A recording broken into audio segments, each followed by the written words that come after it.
The movie begins on day 1, with Lee Abbott heading into town to pick up a few essentials from a local shop. While there, he notices a news broadcast reporting a nearby explosion. Afterward, Lee joins his family, Evelyn, Reagan, Marcus and Bo, at a baseball game where Marcus is playing. The family cheered as Marcus was playing. At some point, unusual things start happening, like a radio switching on suddenly and a dog barking at something that is about to come up. During the game, a fiery object resembling a comet streaks across the sky, causing panic among the spectators. Chaos ensues as people scramble to escape. Reagan quickly went with her father, while Evelyn took charge of the boys. Evelyn told them to be careful before parting ways. Lee and Reagan got into his truck and he saw a police car approaching, so he got out. Lee tries to get information from a police officer, but suddenly, monstrous creatures begin to invade the town and push the police car that is in front of Lee. Lee quickly turned and ran to his truck. He started the car, but Reagan got out of the car and ran. Lee follows her, running to catch up. As the chaos unfolds, Lee and Reagan take refuge in a bar, while Evelyn speeds through the streets with Marcus and Bo. Inside the bar, the creatures approach through the window and everyone watched in horror. The situation deteriorates when a woman's phone rings, drawing the creature's attention. Lee and Reagan narrowly escape and run outside. Marcus saw Lee and Reagan running out of the bar. The police officer starts to shoot at the creature, but tragically, the pursuing creature catches and kills the officer. Day 474. After fending off the attacking aliens, Evelyn quickly guides Reagan, Marcus, and the baby to safety, getting ready to depart their temporary refuge. She carefully straps an oxygen tank to the infant, crucial for their survival in the dangerous outside world. Simultaneously, Reagan picks up a map, vital for their journey through hazardous territories, and grabs a radio, intending to use it as a weapon against the hostile creatures. Equipped with improvised defenses, the family steps into the unknown, resolute in their will to survive despite the extraterrestrial dangers. Silently, they advance, their weapons at the ready. They started walking in the forest as quietly as possible. Suddenly, Evelyn unintentionally triggers a trap, causing a series of bottles to clink together. Evelyn instructed her children to run and started running with the baby in her hand. As the family flees, they are spotted through a sniper's scope. Suddenly, Marcus's leg is caught in a bear trap, and he screams in agony, unable to control his cries. Evelyn desperately tries to silence him, but the baby's cries join the chaos. A monster rapidly approaches them, but Reagan quickly prepares her hearing aid,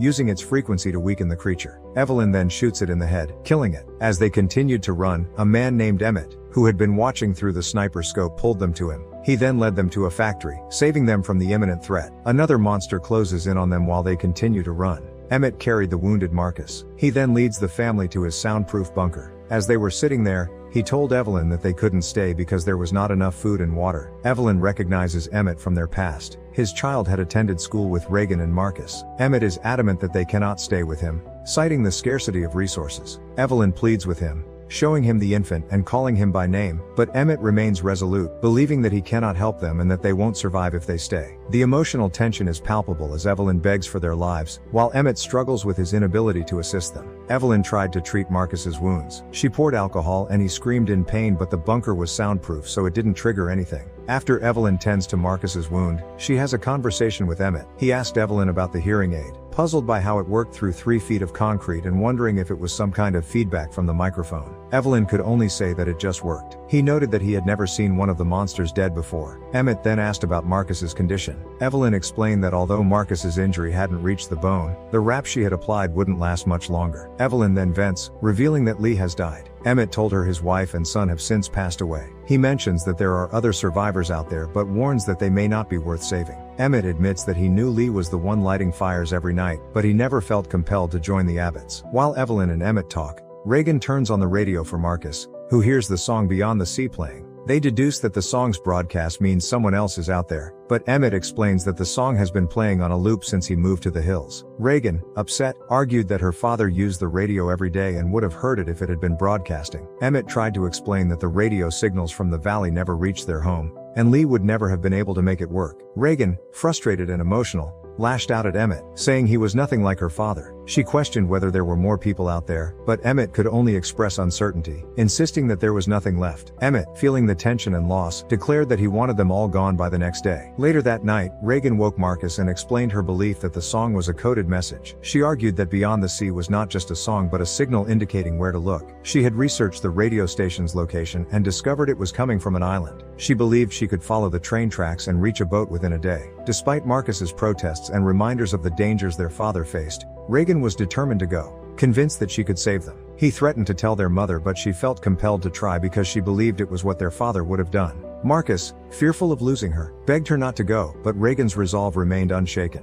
Then Reagan leaves in the middle of the night while everyone is asleep. The following morning, Marcus woke up and saw a note written that said, "Keep listening on the tape." Evelyn, filled with desperation, pleads with Emmett to search for Reagan, emphasizing the unbearable pain of already losing one child. She implores him to find Reagan and bring her back, stressing the urgency and her deep emotional need. Evelyn reminds him of their past friendship and the loss of Lee, expressing her belief that if Lee were still alive, he would insist that Reagan is worth saving. She passionately urges Emmett to bring her daughter back, leaving him with no choice but to set off in search of Reagan. Finally, Emmett agrees to take on the responsibility. Meanwhile, Evelyn sets off alone to gather crucial medical supplies for Marcus, leaving Emmett to protect the baby. Each member of the fractured family faces their own perilous journey in the desolate, post-apocalyptic landscape, driven by a fierce determination to survive and reunite. Reagan ventures far enough to encounter train tracks. As she explores a train car, the noise from some crows attracts a monster. She quickly uses her hearing aid and manages to fire one shot at the creature, but her rifle jams when she tries to cock it again. Just as the monster lunges at her, Emmett arrives in the nick of time and shoots it in the head.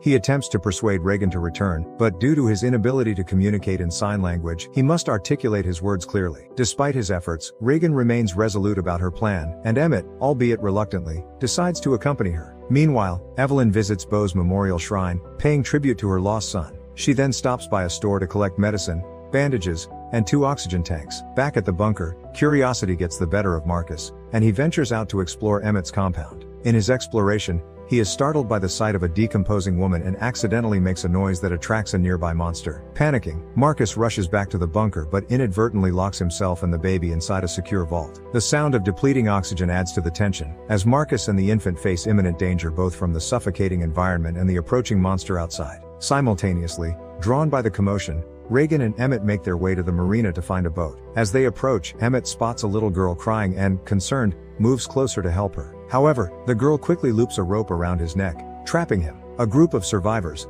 led by a sickly man, emerges and attempts to capture Reagan. Evelyn rushes back to the bunker only to confront a chilling sight. A monster has breached its sanctum. Thinking quickly, she strategically places an oxygen tank near fuel containers, planning a desperate yet calculated move. As the monster looms closer, Evelyn fires her gun, igniting a fiery explosion. Despite being engulfed in flames, the creature continues to thrash about, refusing to die. In a stroke of luck, the sprinklers activate, dousing the monster and granting Evelyn a crucial moment to act. Seizing the opportunity, she hurries down to her oxygen-deprived boys just in time. Marcus, unconscious from the lack of air, begins to stir as Evelyn reaches him. With swift and resolute action, she secures the vault, ensuring their safety. The echo of the exploding tank lingers in the water-soaked bunker. Back in the boat, Emmett, thinking quickly, tells Reagan to dive into the water. She obeys, and Emmett creates a loud noise to attract a monster. The creature descends upon the survivors, and in the chaos, Emmett stabs the leader in the leg, causing him to scream and draw the monster's wrath. Emmett then leaps into the water, and when a creature pursues him,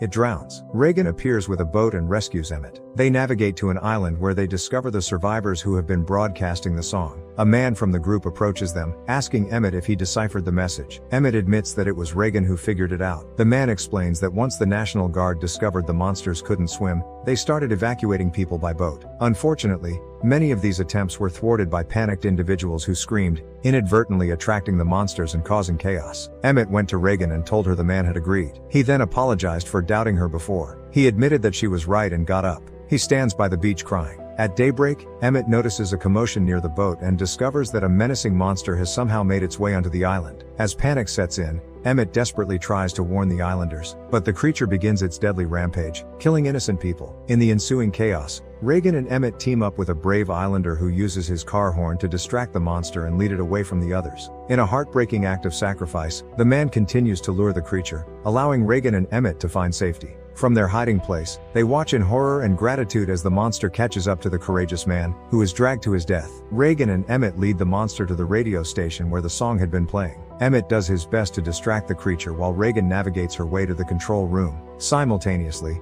back at the bunker, Evelyn steps out of the vault only to find that a monster has infiltrated and is threatening her and the boys. Meanwhile, in a moment of quick thinking, Reagan places her hearing aid on the microphone, broadcasting the high-frequency sound that debilitates the monster. Marcus, hearing the sound over the radio, uses it to weaken their monster. Summoning his courage, he steps out of the vault, grabs Evelyn's pistol and shoots the creature in the head. In the control room, Reagan seizes a mic stand and drives it into the head of the other monster. The hearing aid remains on the microphone, continuously broadcasting the frequency for anyone tuned to the right channel to use as a weapon against the monster. With that, the movie ends. Don't forget to subscribe to our channel. Thanks for watching. See you next time.